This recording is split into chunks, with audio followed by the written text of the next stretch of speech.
This Sunday is the third Sunday in the Easter season, and as we walk through the appearances of the resurrected Christ with his disciples, on this third Sunday, we generally hear some kind of a reading that involves Jesus having a meal with his disciples. And of course, there's a little bit of an echo there about the night before he was crucified and that institution of the Holy Eucharist, where he broke bread with his closest friends in the upper room.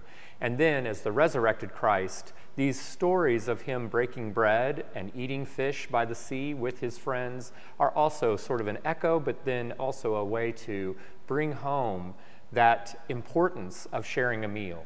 And of course, sharing a meal is a very important way that we find communion with each other in even just very social or in familial settings. That this is a really sacred time that we can be together and knit our hearts and lives together, and it's a time of sharing. So the early Christians understood some of these appearances of Christ where he asks for food and eats with them as really evidence that he has been resurrected in the body, that he's not a spiritual entity only. In fact, Jesus says, I'm not a ghost, I really am flesh and blood.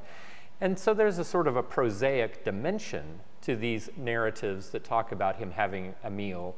But it really, I think, gets more to this idea of he is back in that intimacy, in that friendship with his closest friends and followers.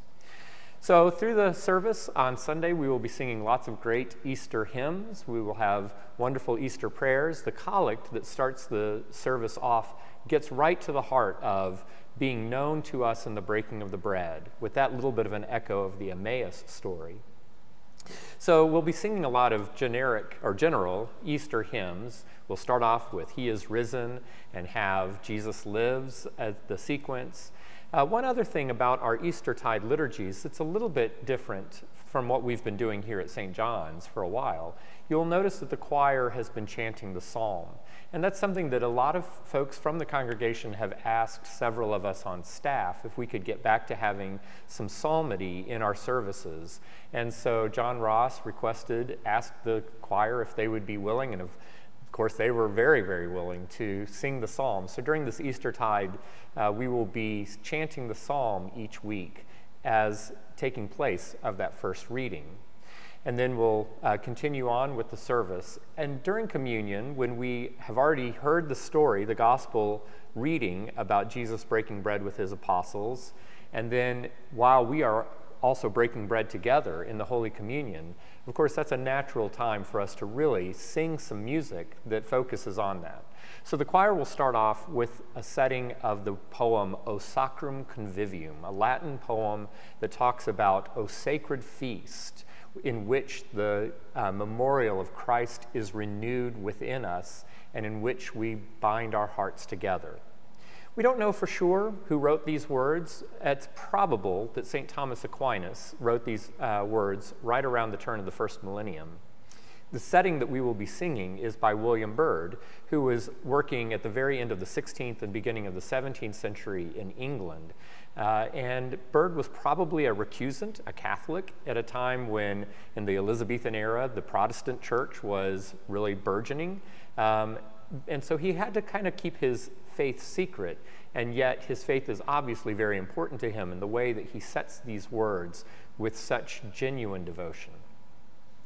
At the first communion hymn, we will also be singing hymn 305, Come Risen Lord, and Deign to be our guest, with that second phrase that follows right on, Nay, let us be thy guests, the feast is thine. And in 4 short stanzas, this poem by George Wallace Briggs talks about this idea of intimacy through breaking of bread and that intimacy that we have with Jesus, with our Savior, but also in our community. And this poem is set in our hymnal to a tune by Leo Sowerby, that mid-century American composer based in Chicago. And right at the end of the last phrase, there's this beautiful mid-century crunch harmony that you can listen for.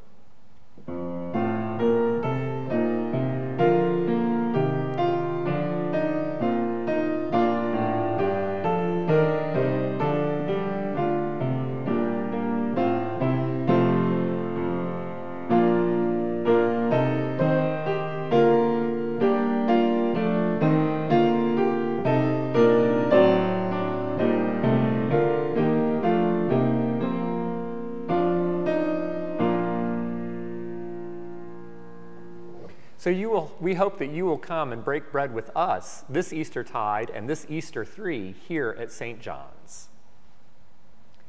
By the way, as it gets warmer, we're also anticipating the return of our Lakeshore Church once we get past Memorial Day. And we've already started getting the word out a little bit to let people know about the pleasures of what is known affectionately as Dog Church.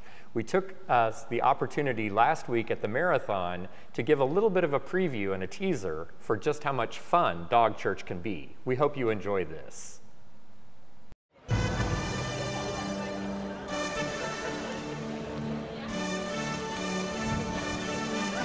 Hey guys. You're gonna run a full marathon? That's the plan. We do a worship service outside for people and their dogs in the summertime at Lakeshore Park. And we just call it Dog Church. Dog Church, you ought to come. Lakeshore Park for people and their dogs. We just call it Dog Church. People come and hang out. We have a bluegrass band. We start on May the 26th. There's some information on the back and a QR code where you can see the website with all the info. Can we get a picture? Absolutely, yeah.